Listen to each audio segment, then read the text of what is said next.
You ever hear a scream that doesn't sound like it came from a throat? Not a person, not an animal.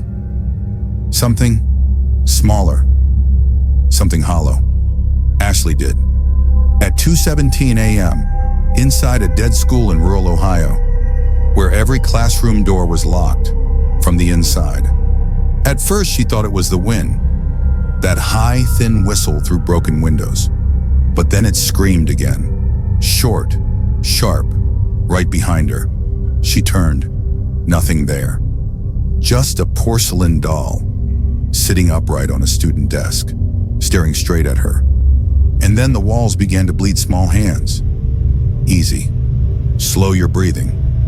You're safe here, for now. Tonight's story is slow, quiet, and patient.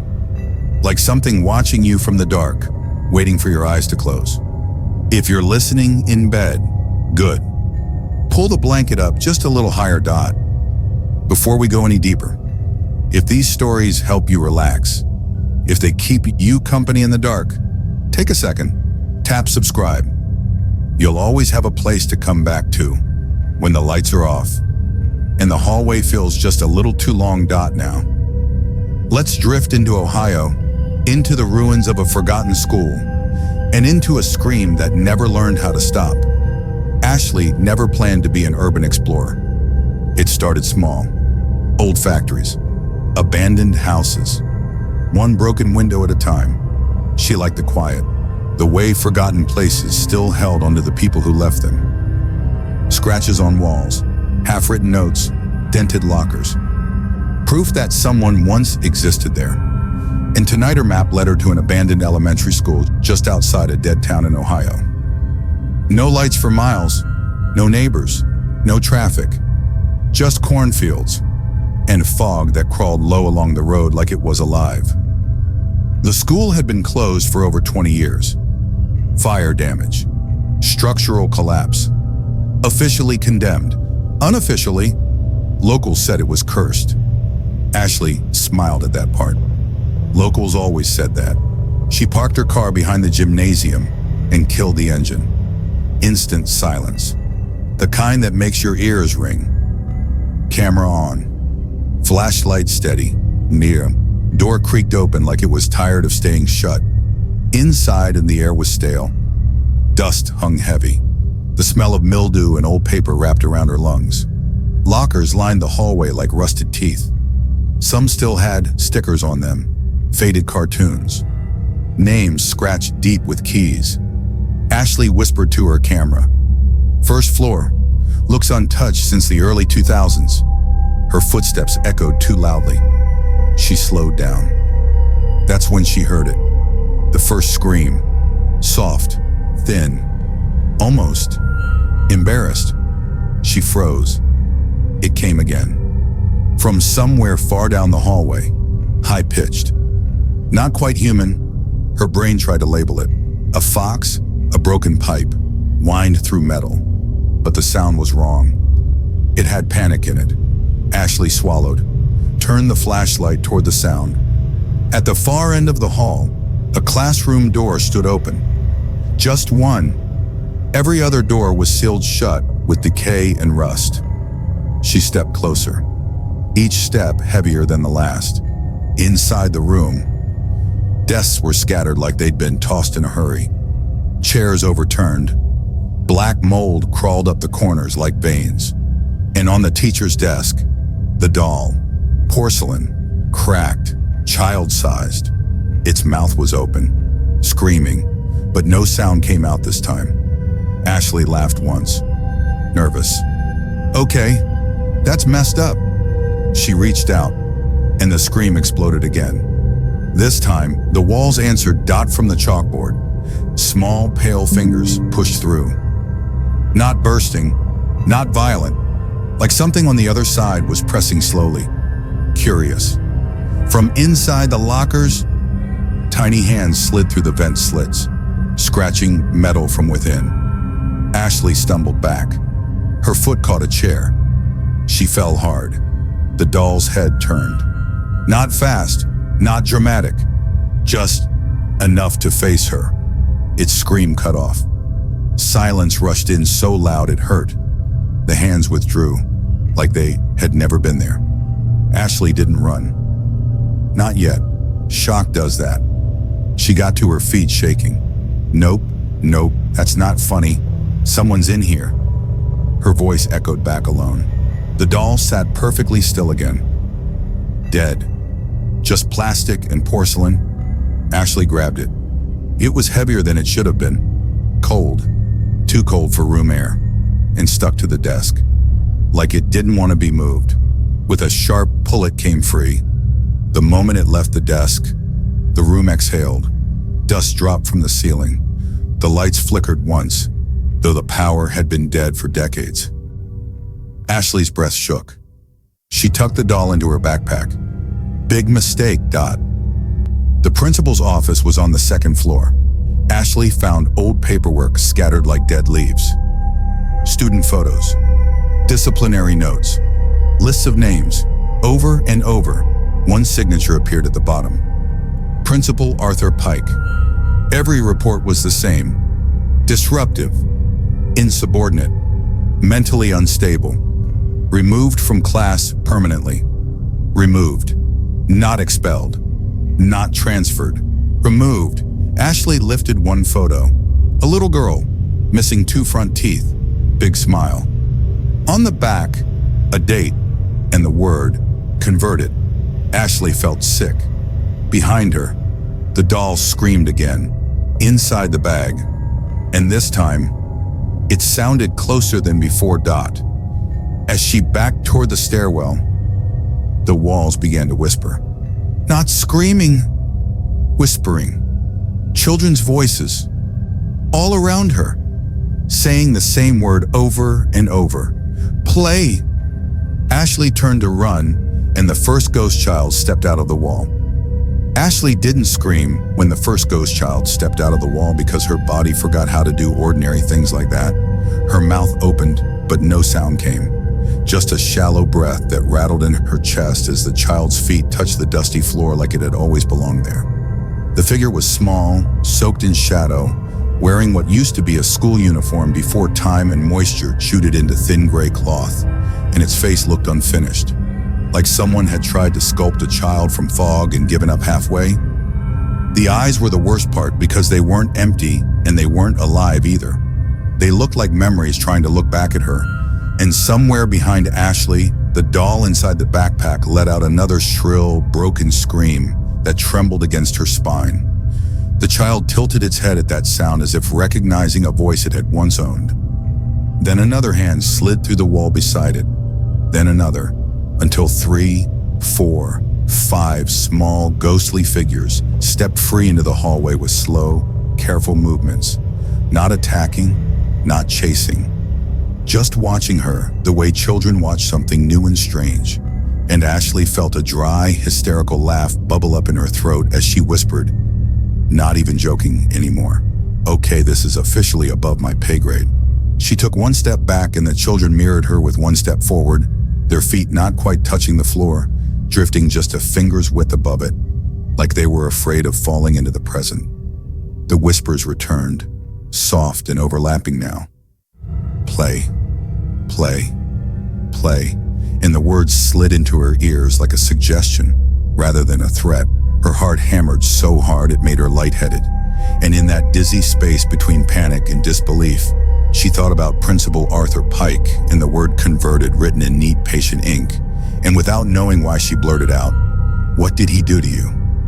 The children stopped moving. The whispers tangled into a thin, trembling hum, and one of them, a little boy with half a face and a shirt burned black across the chest, lifted a transparent hand and pointed at her backpack.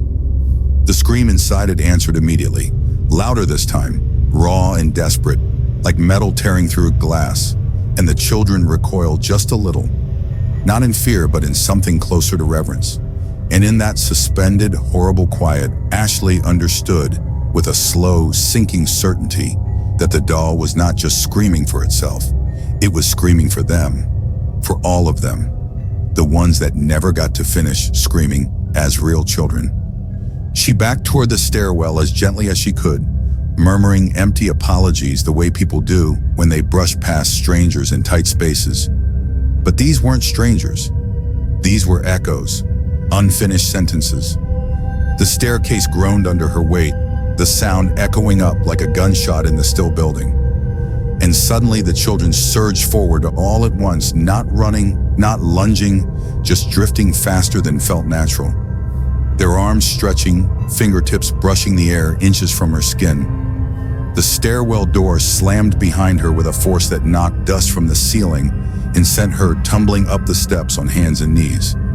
She didn't stop until she hit the second-floor landing and crashed into the locked door of the principal's office. The whispers swarmed the stairwell below her, no longer playful, now layered with frustration, want, hunger. The backpack writhed against her shoulders as the doll screamed again and again, each shriek vibrating through her bones like a tuning fork struck by hell itself. And in a moment of wild, exhausted clarity, Ashley realized the children weren't chasing her. They were following the sound, following the part of themselves that had been taken and reshaped and trapped in porcelain. Hands shaking so badly she could barely work the latch. She wrenched open the principal's office door and threw herself inside just as the stairwell filled with pale, drifting shapes pressing upward like a slow, silent flood. She stumbled into the office and slammed the door. The whispers dulled but didn't disappear. Now muffled by wooden distance, the room smelled of old books and dry rot and something faintly sweet beneath it all. Like flowers left too long in stagnant water, her flashlight swept over a desk bolted to the floor. Filing cabinets eaten through with rust, and shelves lined with dusty jars, each one carefully labeled in the same tidy handwriting she had seen downstairs. Ashley Pike, Conversion Trial 1, failed. Conversion Trial 2, failed. The word failed repeated again and again, until farther down the shelf the labels changed. Succeeded, succeeded, succeeded. Her stomach dropped as she realized what those jars held. Not organs exactly, but something worse. Brittle curls of hair, tiny teeth, slivers of cracked porcelain, proof of a process that didn't belong in any medical book. She slumped against the desk, breath hiccuping in and out, and whispered to the empty room, "You turned them into dolls." The doll in her backpack answered with a softer, broken whimper this time. Not a scream, and for the first time Ashley felt the sound, not as a threat, but as grief. She sat there shaking, pinned between the haunted stairwell and the evidence of a monster who wore a principal's smile. And in that suffocating, dusty office, it finally hit her with full weight. That she hadn't just found a horror story to film, she had walked into the middle of something that was still happening.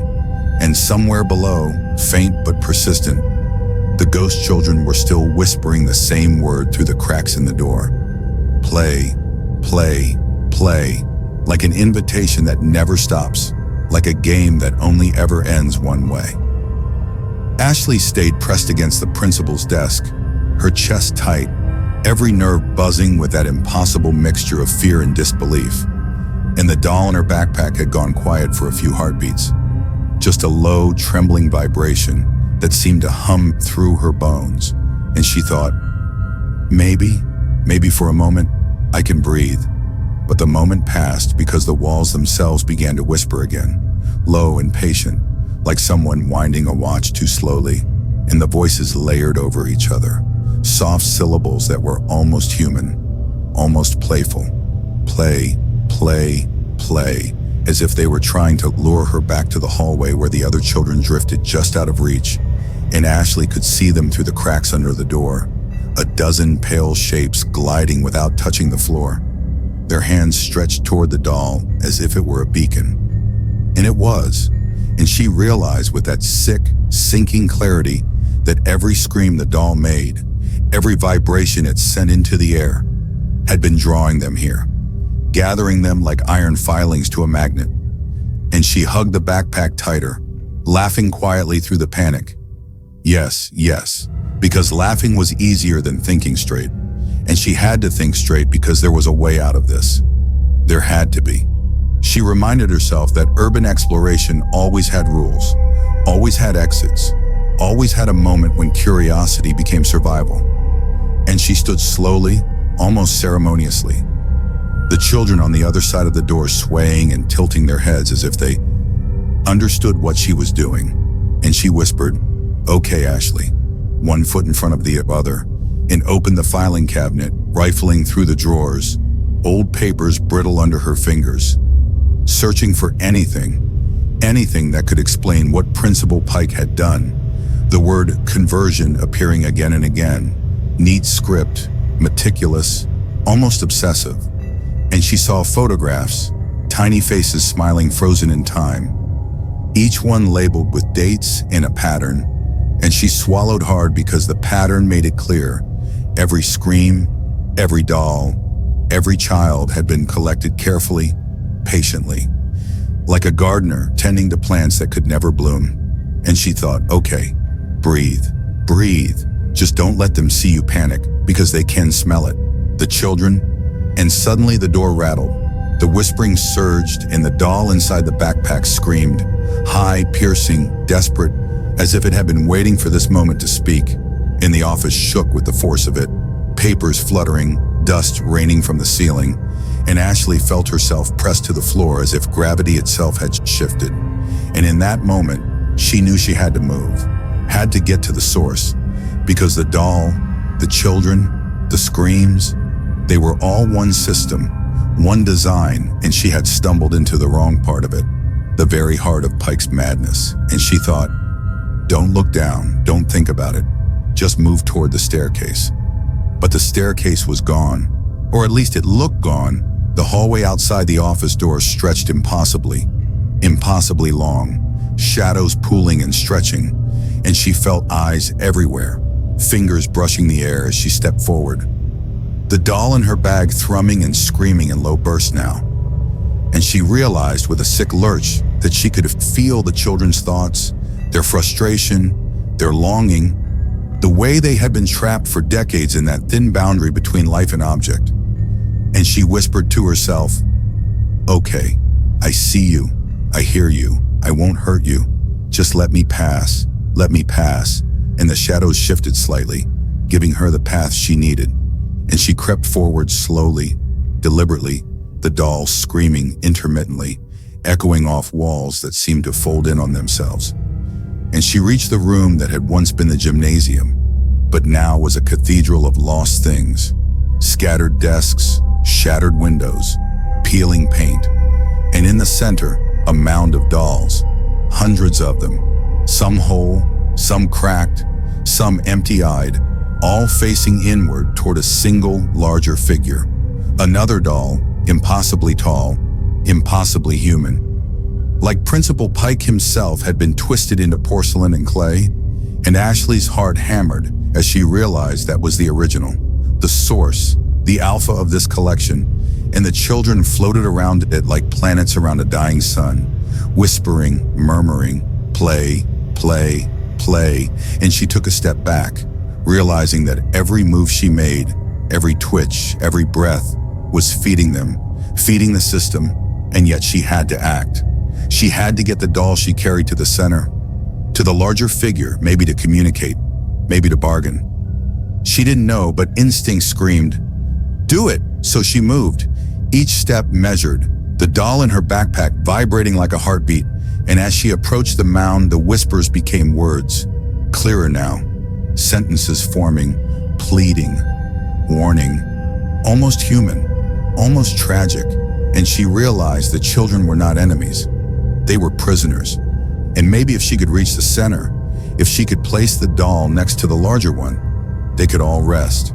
Or maybe she would become the next in the cycle, the next scream in the backpack, and that thought made her stomach drop. But her hands did not stop. She reached forward, placed the doll next to the central figure. The screams stilled for a beat, a long, silent beat. The children paused in the air, and she felt herself exhale for the first time since entering the school. And then the whispers started again, softer now, almost grateful. Play, as if acknowledging her bravery, her understanding, and Ashley realized she was in the eye of the storm. The calm moment before something shifted, the weight of decades pressing down, and she whispered softly, I see you. I hear you. And for a single heartbeat, it felt like they believed her. And the doll vibrated faintly in her bag. No scream, just a tremor. And she thought, maybe, just maybe, she could walk out of this alive. Maybe she could close the cycle, maybe not. And as she took the first tentative step toward the hallway leading back to the stairwell, a shadow detached from the mound, taller than any child, longer than any memory. And Ashley froze, breath catching, the doll in her bag shivering, the air thickening with expectation, the whispering now a low chant, something ancient and patient. And she realized with a deep sinking dread that the story was far from over, that the doll had chosen her for something. And for the first time she whispered, not even joking, just to the empty air, "Please, not me, please."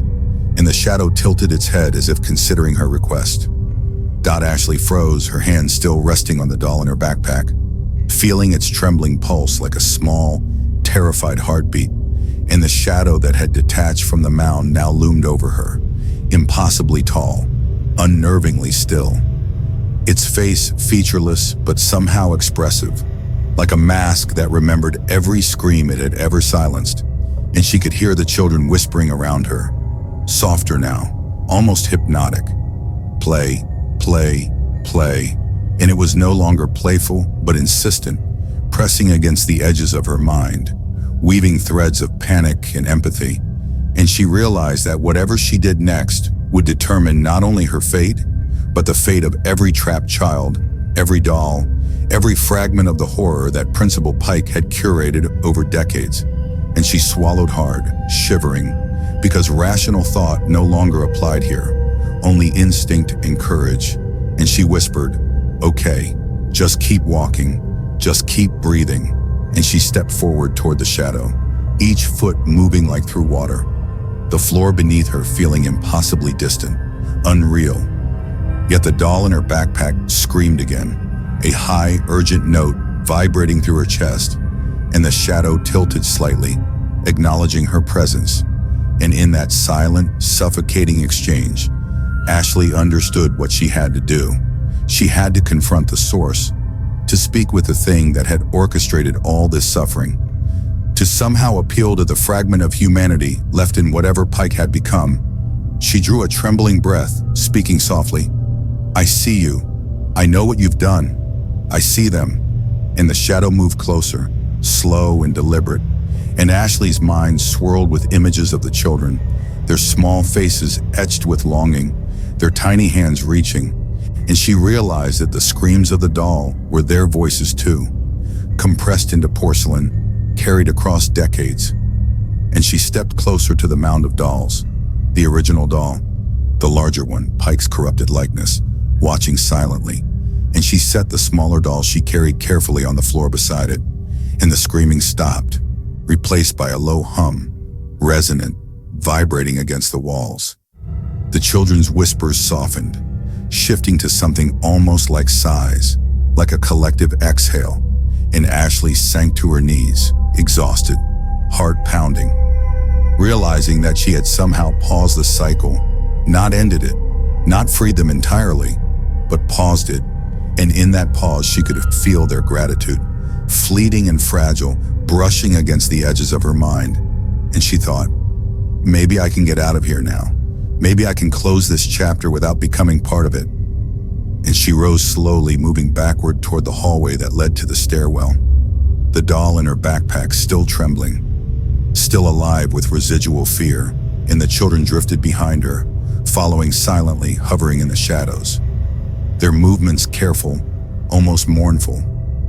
And as she descended the stairwell, she noticed the walls had shifted, the hallway elongating unnaturally, shadows twisting to accommodate their passage. And she whispered to them softly, "I won't forget you, I promise." And for a moment she thought she saw the shadow of Pike's larger form tilting, a subtle nod, an acknowledgement, before it dissolved back into the mound of dolls, leaving only silence, thick and expectant. And Ashley reached the front doors, sunlight seeping faintly through broken glass, warming her face, but the weight of what she had seen clung to her like a second skin. She paused, backpack heavy. Doll quiet now, the wind tugging at her hair. And she thought, did I do enough or did I just delay the inevitable? And as she stepped onto the overgrown path outside, she heard the faintest whisper trailing her. Almost playful, almost teasing. Play, play, play. And she smiled weakly, a dry, bitter laugh escaping, thinking, yeah, that's what I get for exploring abandoned schools at 2 a.m. But also knowing deep down that some part of her would return, drawn back by the stories trapped in those walls, the voices that never fully leave. And she walked down the cracked asphalt of the parking lot, the wind stirring the weeds around the lot, the sunlight reaching past her shoulders.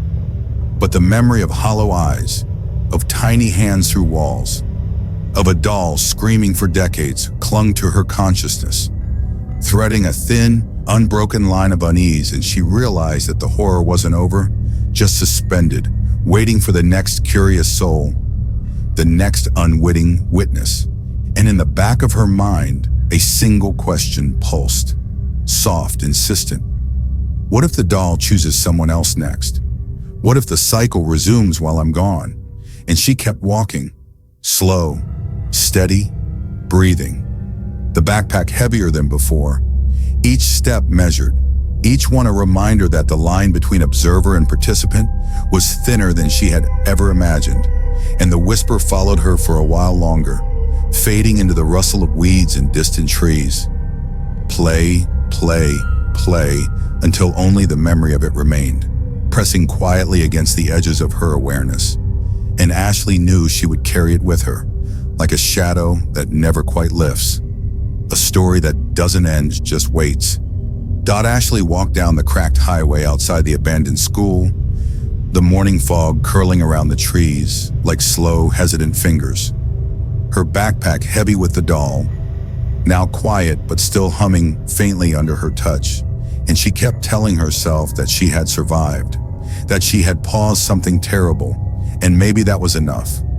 But even as the sun rose higher, painting long, soft shadows across the weeds and asphalt, she felt the weight of the children's presence lingering behind her, an invisible tether stretching back into the school. And she shivered, half from the cold and half from knowing that some part of her would always remain inside those walls, that the whispers would never fully leave. Play, play, play, the words repeating like a lullaby she couldn't unhear. And Ashley tried to make sense of it all, walking slowly past the crumbling bus stop and the rusted chain-link fence, thinking about Principal Pike, about the careful, obsessive cruelty that had turned children into dolls and laughter into screams. And she realized she would never think about schools the same way again, would never look at a classroom without imagining tiny hands pressing through walls and porcelain eyes staring from broken faces. Yet there was a strange, sorrowful beauty in the pause she had created, a quiet space where the children could float, whisper, and be seen, if only for a moment. And Ashley found herself smiling faintly, bitterly, because even in horror there was understanding. And she whispered aloud softly to the empty morning, I see you, I hear you, don't worry, you're not forgotten. And the doll in her bag trembled gently in answer, the sound more like a sigh than a scream. A weight lifted slightly from her chest, though she knew it wouldn't leave entirely, because some stories never end. They just linger in the corners of your mind, in the spaces between steps, in the quiet that comes after a scream. And as she approached the edge of the highway where her car was parked, she glanced back at the school, half hidden by fog and shadows, and wondered who would be next to wander those hallways, who would hear the whispers and the cries and the persistent low hum of the doll. And she felt a cold, creeping awareness that the cycle could resume at any time, that curiosity and innocence were the perfect bait for horrors waiting in the dark. Yet she also felt a fragile sense of hope, fragile because she had acted, because she had acknowledged the children, because she had given them, even temporarily, a voice. And she opened the car door slowly, feeling the seat beneath her like solid reassurance against the lingering unreality. And as she drove down the empty, fogged road, headlights cutting through the mist, she thought about how easy it would be to forget to tell herself it was just a story, just an abandoned school, just a doll. But the memory pressed against her temples, soft but unyielding, reminding her that some things see you, some things wait, some things never truly leave. And as the miles stretched ahead, she asked herself quietly, almost rhetorically, have you ever felt something in the dark that shouldn't be there? Or was it just your mind? And even as the question lingered, Ashley knew she would hear the whispers again, play, play, play, long after she had left. Because some stories don't end with the dawn, they simply follow you, patient, persistent, waiting for the next curious soul brave enough to walk down a hallway where shadows breathe. And she drove on, the fog slowly thinning, the school fading behind her. But the echo of tiny hands and porcelain eyes remained, stitched into the very air around her, unshakable, whispering, reminding. And she realized with a soft, dry laugh that she had survived. Yet she would always carry the story, always carry the pause, and always quietly carry the question.